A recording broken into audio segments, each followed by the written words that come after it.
کبھی بھی اس کی نظر، اس کا دماغ، اس کے بال، اس کی یادداشت اور اس کے اعصاب کبھی ختم نہیں ہوں گے۔ اور لاکھوں سے زیادہ لوگوں نے، بہت دنیا نے اس کو آزمایا۔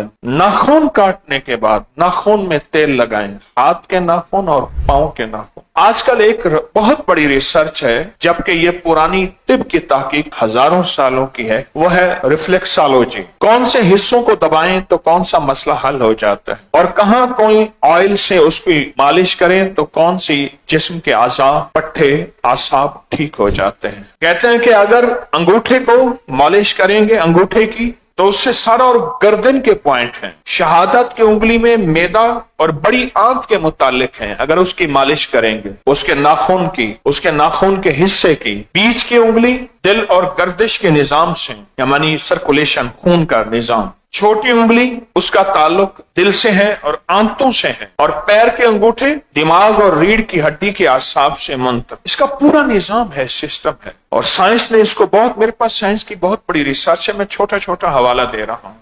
یہ میرے پاس انٹرنیشنل جرنل ہے ڈرماٹولوجی کا، جلد کا، ناخن کے، میرے پاس ریسرچ پڑی ہے کہ جب ہم ناخن کی روٹس اور جڑوں کو تیل لگائیں گے اس کے کیا فائدے ہوں گے۔ انسان کا جو ناخن ہے اس کے اندر ساری رگیں ہیں، میں آسان الفاظ میں، شریانیں ہیں، باریک نالیاں ہیں۔ اس کا تعلق ہمارے اعصاب سے ہے، نروس سسٹم سے ہے، اعصاب سے ہے۔ نیشنل لائبریری آف میڈیسن کی تحقیق ہے امریکہ کی، کہ اس کے مطابق کہ جلد کو، اور خاص طور پہ ناخن کے نیچے کی جلد کو کتنی ضرورت ہے آئلی ہونے کی، تیل کی کتنی ضرورت ہے۔ اس سے دل کا کیا تعلق ہے، اس سے اعصاب کا کیا تعلق ہے، اور اگر آپ اپنے جسم کو جراثیم سے دور کرنا چاہتے ہیں اور اپنا دفاعی نظام، ڈیفنس پاور، اورینٹل فورس، جو آپ کو بیماریوں، چھوتوں، وباؤں سے بچاتی ہے، اس کو مضبوط کرنا ہے، تو اس کا تعلق کتنا زیادہ ہے۔ ایک بزرگ ہیں کہ جو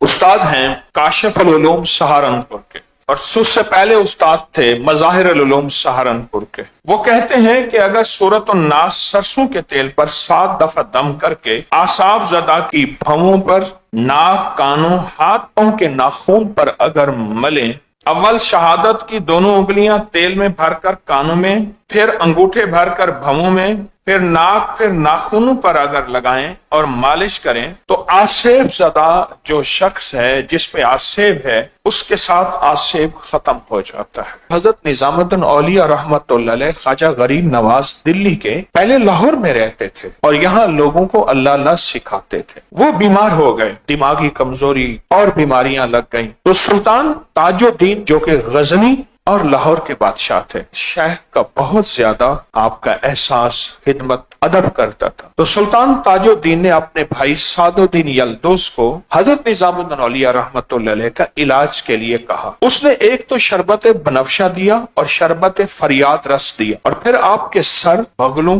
انگلی کے درمیان کے حصوں اور ناخن کاٹ کے ان کے اوپر مسلسل تیل کی مالش کرائے، بہت زیادہ کرائے، حتیٰ کہ آپ ان تدبیروں سے اللہ کے فضل سے صحت یاب ہو گئے۔ زماد بن سالبہ وہ شخص ہیں جو طائف کے رہنے والے تھے، اللہ کے حبیب صلی اللہ علیہ وسلم کے جوانی میں آپ سے آ کے ملا کرتے تھے۔ انہیں کسی نے بتایا کہ نبی علیہ السلام نے نبوت کا دعویٰ کیا ہے۔ مشرکین مکہ نے عام کر دیا تھا کہ نعوذ باللہ رسول اللہ صلی اللہ علیہ وسلم کا دماغ کمزور ہو گیا اور دماغی خلل ہو گیا ہے، نعوذ باللہ۔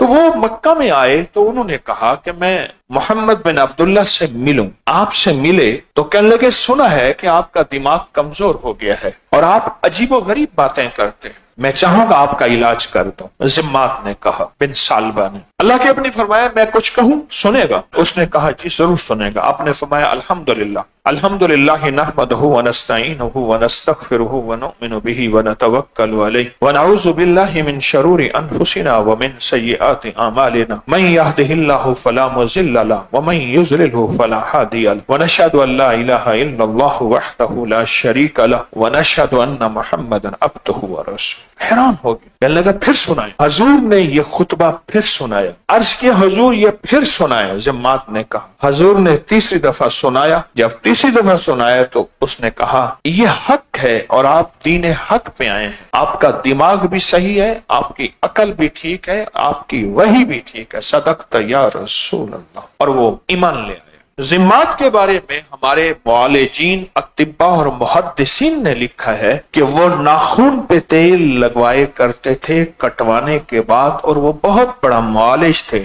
وہ جھاڑ پھونک کے ذریعے بھی علاج کرتے تھے اور طب کا علاج بھی کرتے تھے۔ حضرت ضماد بن ثعلبہ رضی اللہ تعالی عنہ، میں حاضر ہوا باب العلوم میں، استاد جی مولانا عبد المجید صاحب رحمت اللہ علیہ ختم بخاری پہ مجھے بلوایا، بہت پرانی بات ہے۔ تو وہاں میں نے حضرت کو کچھ تجربات بتائے، شفقت فرماتے تھے، میرے ہاں بھی تشریف لاتے تھے لاہور۔ فرمانے لگے کہ صدر صاحب مولانا عبد الخالق صاحب دارالعلوم کبیر والا حافظے کے لیے اکثر ہاتھ پاؤں کی مالش، سر کی مالش اور ناخن کاٹنے کے بعد ناخن پر تیل لگانے کا بہت زیادہ اہتمام فرماتے، اور اپنے طالب علموں اور اساتذہ سے بھی کہتے کہ وہ بھی تیل لگایا کریں۔ یہ میں نے استاد جی کی بات کہی۔ ہمارے بزرگ تھے حضرت مولانا عبید اللہ صاحب، وہ شیخ تھے، مفتی تھے، فرمانے لگے میں قاری کریم بخش صاحب کے پاس امرتسر میں پڑھتا تھا، تو فرمانے لگے حضرت کے ہمارے قاری کریم بخش صاحب دماغی محنت کرنے والے پڑھنے والوں کو ناخن پر تیل لگوانے کی بہت زیادہ تاکید فرماتے تھے کہ سر پہ، پاؤں پہ، ناخن پہ تیل لگائیں، اور ساتھ یہ بھی فرماتے تھے کہ ناف بھی تیل سے بھرتے رہیں۔ حضرت مفتی مولانا عبید اللہ صاحب جامعہ اشرفیہ، ان کا میں یہ تجربہ بتا رہا ہوں۔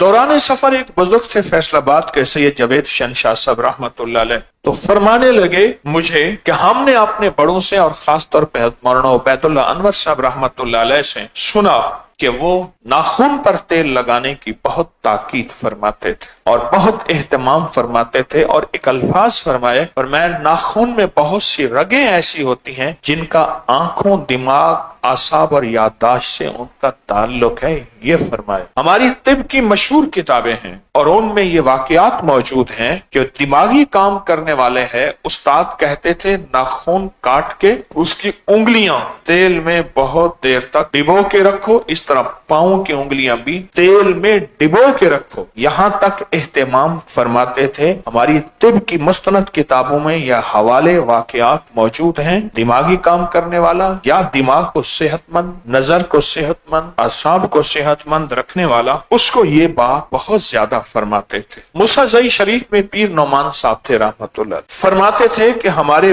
بڑے جو ذکر کرنے والے کے لیے لوگ آتے تھے موسیٰ زئی میں، ان کو آدھا پاؤ گھی روز دیتے تھے، وہ کھائے گا، ذکر کرے گا تاکہ دماغ خشک نہ ہو، آدھا پاؤ گھی روز دیتے تھے۔ اور دوسرا کہتے تھے کہ اس کے سر دماغ میں دیسی گھی کی مالش اور ناخن پہ بھی دیسی گھی کی مالش کرواتے تھے۔ موسیٰ زئی کی خانقاہ حضرت خواجہ دوست محمد قندھاری رحمت اللہ علیہ بڑے تھے، میں کئی بار گیا ہوں۔ خواجہ سراج صاحب جن کی نام کی برکت سے خانقاہ سراجیہ ہے، وہ ان بڑوں کی بات میں نے بتائی ہے۔ مولانا علاؤ الدین صاحب تھے حضرت مدنی کے ڈیرہ اسماعیل خان میں، میں ان کی خدمت میں پہنچا، ان کو میں نے خود دیکھا جسم کی مالش کرا رہے تھے، اس وقت انہیں جسم میں کچھ خارش کی کیفیت تھی، اور بار بار فرماتے تھے ناخنوں کی مالش کرو، یہ ناخن بھی صحت مند ہو۔ اور میں نے ان سے عرض کیا کہ حضرت ناخن کی مالش کیوں؟ فرمایا دماغ تیز ہوتا ہے، بس یہ ایک لفظ انہوں نے فرمایا۔ کچھ زندگی کے تجربات ہوتے ہیں جو میری ایک طبیعت ہے بڑوں کے تجربات پہنچان،